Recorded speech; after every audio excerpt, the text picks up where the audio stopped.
ويسر لي أمري واحلل عقدة من لساني يفقهوا قولي. الحمد لله الذي لا مانع لحكمه ولا ناقض لقضائه، والصلاة والسلام على سید انبیائه وسند اولیائه وعلى احبابه المعارضين لاعدائه. اما بعد فاعوذ بالله من الشیطان الرجیم. بسم اللہ الرحمن الرحیم. وَمِمَّنْ خَلَقْنَا أُمَّةٌ يَهْدُونَ بِالْحَقِّ وَبِهِ يَعْدِلُونَ. صدق اللہ العظیم وصدق رسولہ النبی الکریم الامین. ان اللہ وملائکتہ یصلون علی النبی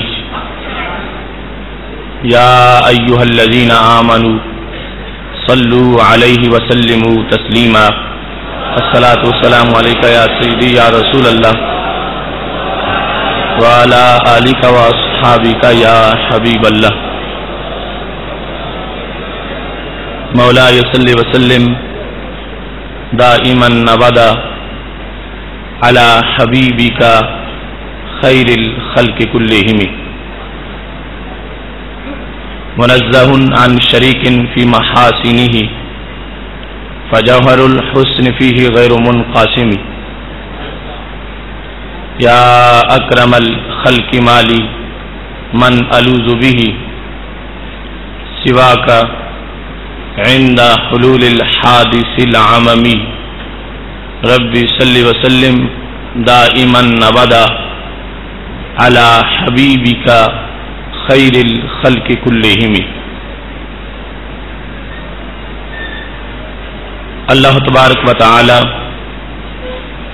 جل جلالہ وعم نوالہ واتم برہانہ وعظم شانہ کی حمد و ثنا اور حضور سرور کائنات مفخر موجودات زینت بزم کائنات دستگیر جہاں غم گسار زماں سید سرواراں حامی بے قسم قائد المرسلین خاتم النبیین احمد مجتبی جناب محمد مصطفیٰ صلی اللہ علیہ وآلہ واصحابہ وبارک وسلم کے دربار گہر بار میں ہدیہ درود السلام عرض کرنے کے بعد وارثان منبر و محراب، ارباب فکر و دانش، اصحاب محبت و مودت، نہایت ہی معزز و محتشم حضرات و خواتین، سامعین و ناظرین،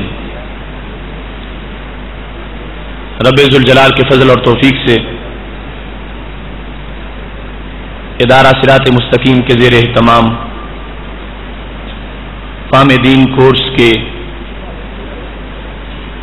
نہایت ہی اہم سیشن میں ہم سب کو شرکت کی سعادت حاصل ہو رہی ہے. رب ذوالجلال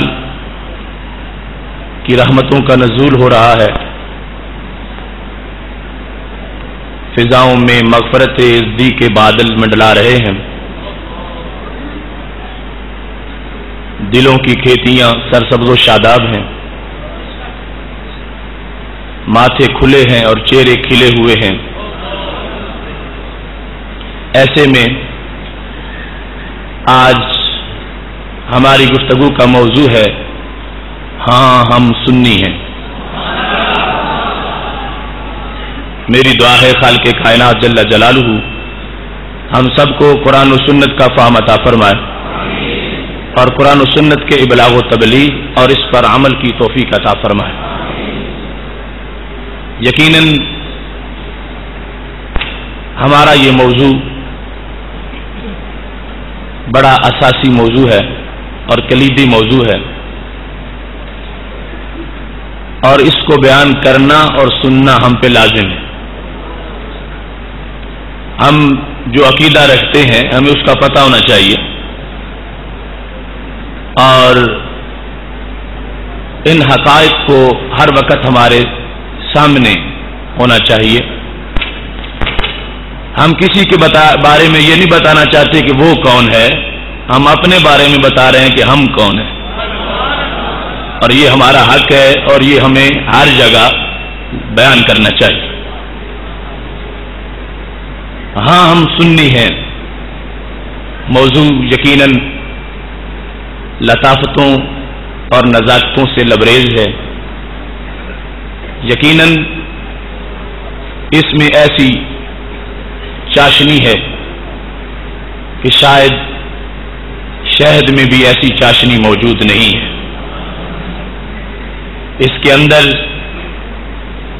اس قدر چمک ہے جتنی چمک چمکتے آفتاب میں بھی نہیں.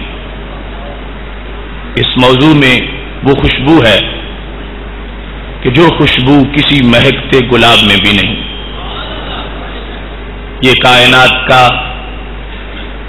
ایک ہمہ جہت نغمہ ہے جسے ہر درخت کا پتا بھی گاتا ہے اور ریگستان کا ہر ذرہ بھی الاپتا ہے. یہ فضاؤں کے سناٹوں کا بھی نعرہ ہے اور دریاؤں کی روانی کا بھی نغمہ ہے. یہ پیغام فرشیوں کا بھی ہے اور عرشیوں کا بھی ہے. میری دعا ہے خالق کائنات جل جلالہ ہم سب کو دل کے کانوں سے اسے سن کر سمجھ کر آگے پھیلانے کی توفیق عطا فرمائے. میں نے قرآن مجید برہان رشید کی جو آیت کریمہ تلاوت کی ہے سورہ اعراف کی آیت نمبر 181 ہے. خالق کائنات جل جلالہ ارشاد فرماتا ہے وَمِمَّنْ خَلَقْنَا أُمَّةً and out of our making our community يَهْدُونَ بِالْحَقِّ tell truth وَبِهِ يَعْدِلُونَ and do justice over them. خالق کائنات جل جلالہ ارشاد فرماتا ہے کہ میری مخلوق میں سے جن کو میں نے پیدا کیا ان بندوں میں سے ایک جماعت ایسی جماعت ہے جو حق بولتی ہے، حق بتاتی ہے اور پھر اس کے ساتھ انصاف کرتی ہے. خالق کائنات جل جلالہ اپنے بندوں میں سے بندوں کی ایک جماعت کی تعریف کر رہا ہے کہ وہ حق بتاتے ہیں اور پھر اس پر انصاف کرتے ہیں. اس برحق جماعت کو اہل سنت و جماعت سے تعبیر کیا جاتا ہے. ممن خلقنا امہ، رب ذوالجلال فرماتا ہے میرے پیدا کردہ بندوں میں سے ایک کمیونٹی ایسی ہے یہدون بالحق وبہ یعدلون، وہ حق بتاتے ہیں جو کچھ بھی ہو جائے، اگرچہ ان کو چنگارے ہاتھ میں پکڑ کے بھی حق کی آواز دینی پڑے تو وہ حق بتاتے ہیں. وَبِهِ يَعْدِلُونَ اور پھر اس کے ساتھ انصاف کے تقاضے پورے کرتے ہیں. اب ہم لفظ اہل سنت کے پس منظر کی طرف آتے ہیں چونکہ ہمارے موضوع کا جو حصہ ہے ہاں ہم سنی ہیں، تو سنی اہل سنت کا ایک مخفف ہے. اہل سنت و جماعت یا اہل السنت والجماعت، یہ دونوں طرح اس کو پڑھا جا سکتا ہے. اگر سنت پر الف لام داخل کرنا ہے تو پھر جماعت پر بھی کرنا ہے. اہل السنت والجماعت یا اہل سنت و جماعت. تو جو سنت کی طرف منسوب ہو اس کو سنی کہا جاتا ہے. تو لفظ اہل سنت کا پس منظر ہمارے سامنے ہونا چاہیے کہ یہ لفظ کہاں سے آیا ہے، یعنی یہ کہاں کی چمک ہے جو ہمارے سینوں میں ہے، اور یہ خوشبو کس گلشن کی ہے جو آج بھی ہماری فکر کو معطر کر رہی ہے. لفظ اہل سنت کا پس منظر قرآن مجید برہان رشید کی ہی خیرات ہے. رب ذوالجلال کا فرمان ذی شان ہے یوم تبیض وجوہ و تسود وجوہ، قیامت کے دن کو بیان کرتے ہوئے رب ذوالجلال نے فرمایا ہے اس دن کچھ چہرے سیاہ ہوں گے اور کچھ چہرے سفید ہوں گے۔ یوم تبیض وجوہ، کچھ چہرے چمک والے ہوں گے، سفید ہوں گے، وتسود وجوہ، اور کچھ چہرے سیاہ ہوں گے۔ جس وقت سید عالم نور مجسم شفیع معظم صلی اللہ علیہ وسلم نے یہ آیت کریمہ صحابہ کرام علیہم رضوان کے سامنے پڑھی، تفسیر در منصور میں ہے جلد نمبر 2 صفحہ نمبر 291 پر کہ حضرت عبداللہ بن عمر رضی اللہ تعالی عنہ کہتے ہیں کہ اس کی تفسیر جو ہمارے محبوب علیہ السلام نے اپنی زبان مقدس سے کی تو اس طرح تھی۔ پاک محبوب علیہ السلام ارشاد فرما رہے تھے یوم تبیض وجوہ اہل السنہ، کہ قیامت کے دن اہل سنت کے چہرے چمک رہے ہوں گے، وتسود وجوہ اہل البدع، اور قیامت کے دن اہل بدعت کے چہرے سیاہ ہو چکے ہوں گے۔ سید عالم نور مجسم شفیع معظم صلی اللہ علیہ وسلم سے سند کے ساتھ اس تفسیر کو روایت کیا گیا، اور حضرت عبداللہ بن عمر رضی اللہ تعالی عنہ محبوب علیہ السلام سے سن کے بتا رہے ہیں کہ کیا قرآن مجید کے اس مقام پر چوتھے پارے میں بھی جو جن چہروں کی چمک کا تذکرہ ہو رہا ہے اور جن کی سفیدی کو اللہ بیان کر رہا ہے، یہ اہل سنت و جماعت کے چہرے ہوں گے کہ جب دوسرے لوگوں کے چہروں کے چراغ گل ہو چکے ہوں گے اور وہ مرجھا چکے ہوں گے، خالق کائنات جل جلالہ ان چہروں کو گلابوں جیسی مہک عطا فرمائے گا۔ حضرت ابو سعید خدری رضی اللہ تعالیٰ عنہ وہ بھی صحابی ہیں، وہ کہتے ہیں کہ جس وقت سید عالم صلی اللہ علیہ وسلم نے یہ آیت پڑھی تو آپ نے تشریح کی، قال یوم تبیض وجوہ اہل الجماعات والسنہ، کہ اس سے مراد وہ لوگ ہیں جو جماعت والے ہیں اور سنت والے ہیں، ان کے چہرے قیامت کے دن چمک رہے ہوں گے اور سفید ہوں گے۔ ایسے ہی در منصور میں حضرت عبداللہ بن عباس رضی اللہ تعالی عنہ کا قول ہے، وہ بھی کہتے ہیں یوم تبیض وجوہ اہل السنت والجماعہ، کہ قیامت کے دن امتیاز کا دن ہے، فرق کا پتہ چلے گا۔ آج تو محفل میں ملے جلے لوگ بیٹھ جاتے ہیں اور دل کی جو چمک ہے ہم اس کا چہروں سے اندازہ نہیں لگا سکتے، اگرچہ بعض لوگوں کے چہرے پہچانے جاتے ہیں اور پہچان چمک کے لحاظ سے بھی ہوتی ہے اور اندھیرے کے لحاظ سے بھی ہوتی ہے، لیکن بالخصوص قیامت کا دن جو ہے اس دن سارے حق والوں کے چہرے یوں چمک رہے ہوں گے کہ پورے محشر میں یہ پتہ چلے گا کہ یہ وہ لوگ ہیں کہ دنیا میں جن کے دلوں میں ایمان کا نور جلوہ کر رہا ہے۔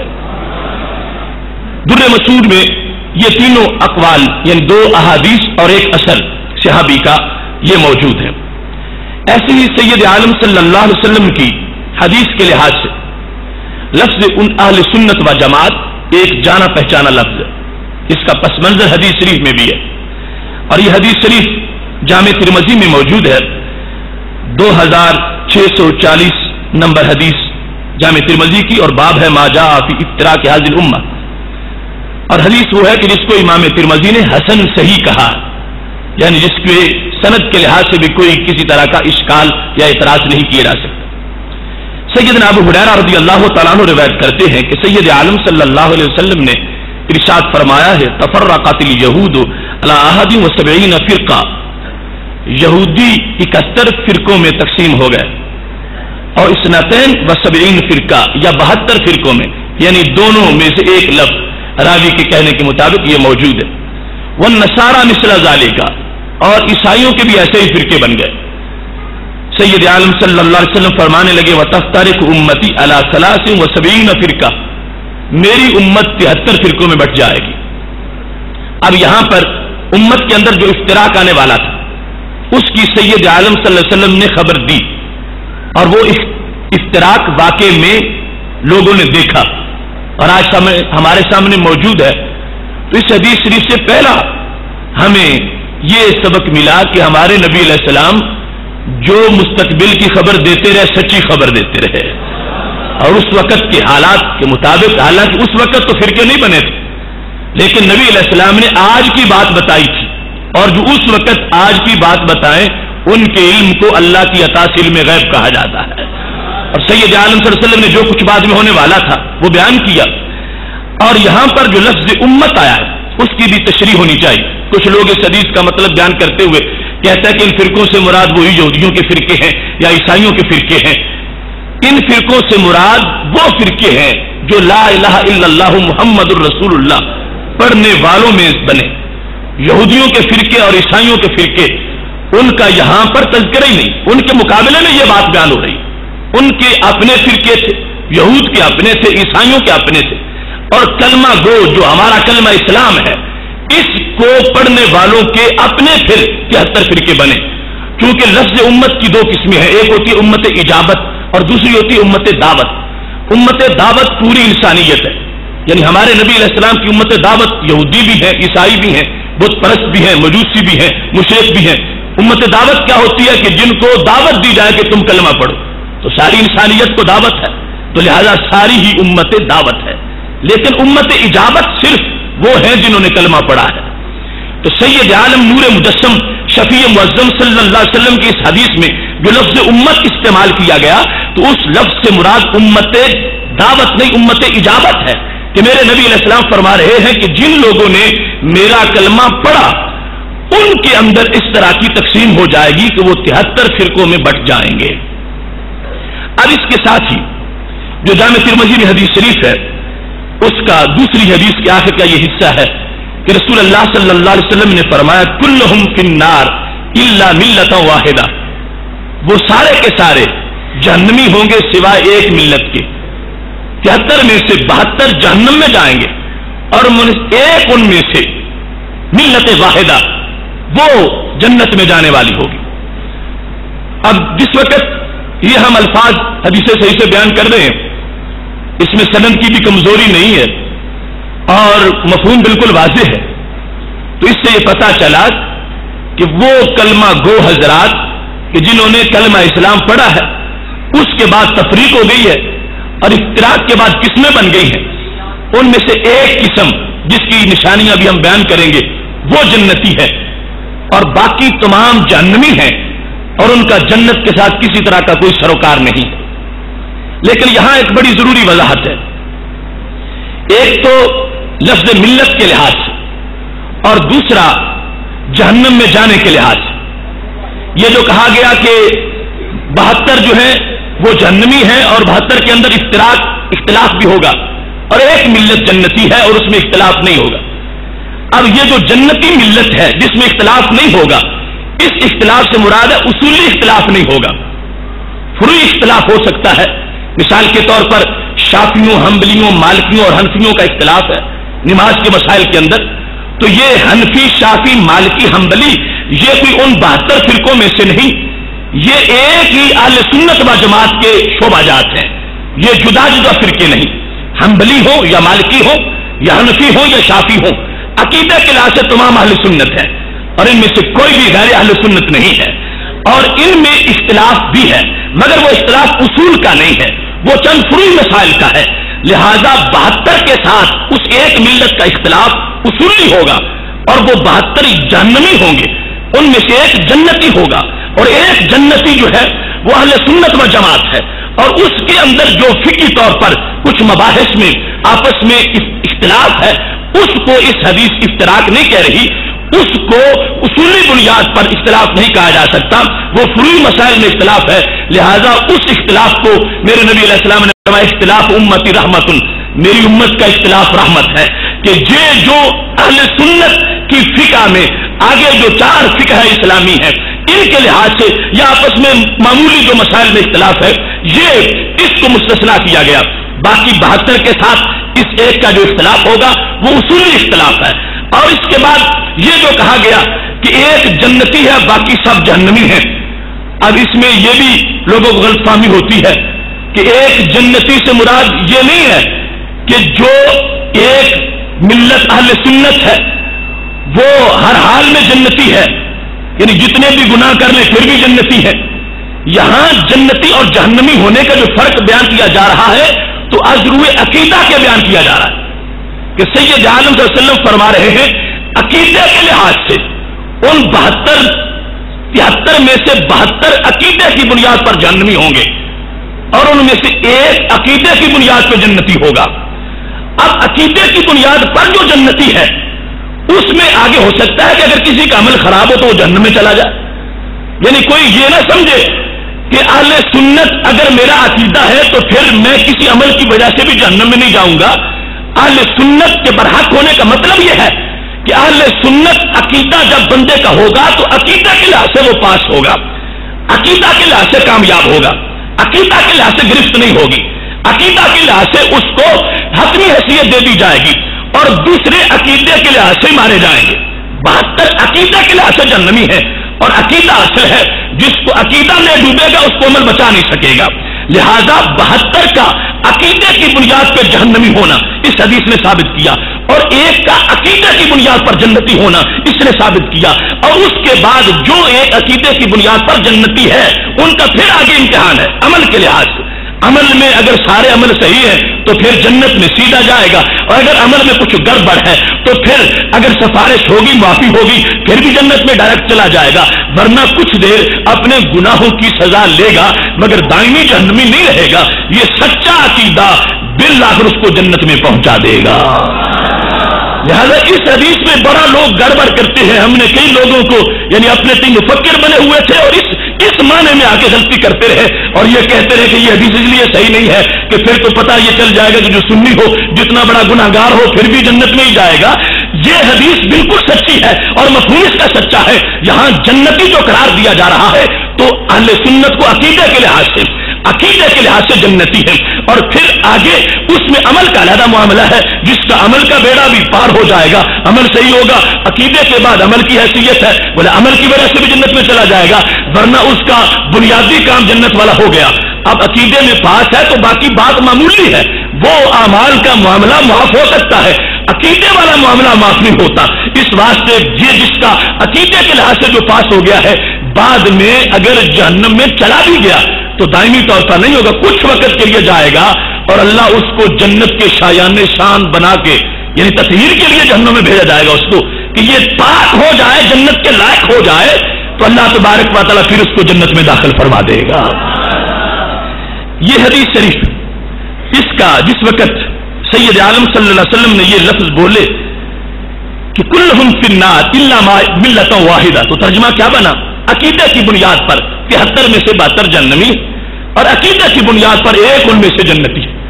پوچھا گیا یا رسول اللہ صلی اللہ علیہ وسلم بمن ہے, یا وہ جو ایک جماعت 73 میں سے ملت جس کو آپ نے فرمایا وہ جنتی ہے, ان کا تعارف کیا ہے, علامت کیا ہے, ان کی پہچان کیا ہے؟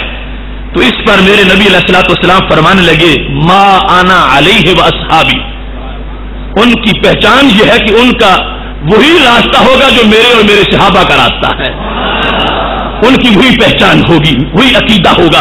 اب آپ نے اس موضوع پہ 2 پہلے لیکچر سنے ہوئے گزشتہ سال اور اس سال بھی, صحابہ کرام علیہم رضوان کا عقیدہ اس سلسلے میں, اور ابھی بھی ایمانی طریق گزشتہ جمعہ تو آپ نے سنا رسالت کو سمجھنے کا. تو ما انا علیہ واصحابی یہ علامت بتائی ہے ہمارے محبوب علیہ السلام نے, اور رب ذوالجلال کا شکر ہے کہ خالق کائنات جل جلالہ نے یہ علامت اہل سنت محدثین مشائخ یا اولیاء یا علماء کوئی نہیں, ہر سنی کو یہ علامت عطا فرمائی ہے. اب اس سلسلہ میں خالق کائنات جل جلالہ کا شکر ہے کہ وہ علامت جس کو اجمال سے محبوب علیہ السلام نے بیان کیا, دوسرے مقامات پر تفصیل بھی آ گئی. الملل والنحل امام محمد بن عبد الکریم شہرستانی کی کتاب ہے, اس میں تمام فرق پر بحث کی گئی ہے اور گنے گئے ہیں کہ وہ کون کون سے ہیں 72 اور 73واں میں سے کون ہے. جلد نمبر 1 صفحہ نمبر 18 پر انہوں نے یہی حدیث کوٹ کی. کہتے ہیں کہ رسول اللہ صلی اللہ علیہ وسلم کا فرمان ہے ستفترق امتی علی 73 فرقہ, کہ میری امت ان قریب 73 فرقوں میں بٹ جائے گی. ان ناجیہ منہا واحدہ, ان 73 میں سے نجات والا ایک ہے. ان ناجیہ منہا واحدہ, 73 میں سے عقیدے کی بنیاد پر نجات پانے والا صرف ایک ہے. بل باقون ہلکا, اور باقی سارے ہلاک ہونے والے. ہلکا یا ہلکا اس کو کہہ سکتے ہو, بل باقون ہلکا, باقی جتنے ہیں وہ سارے ہلاکت والے ہیں. ان میں سے ایک جو ہے وہ ناجیہ, ناجیہ کا معنی نجات پانے والی جماعت. پوچھا گیا ومن الناجیہ, یا رسول اللہ صلی اللہ علیہ وسلم آپ بیان فرما دو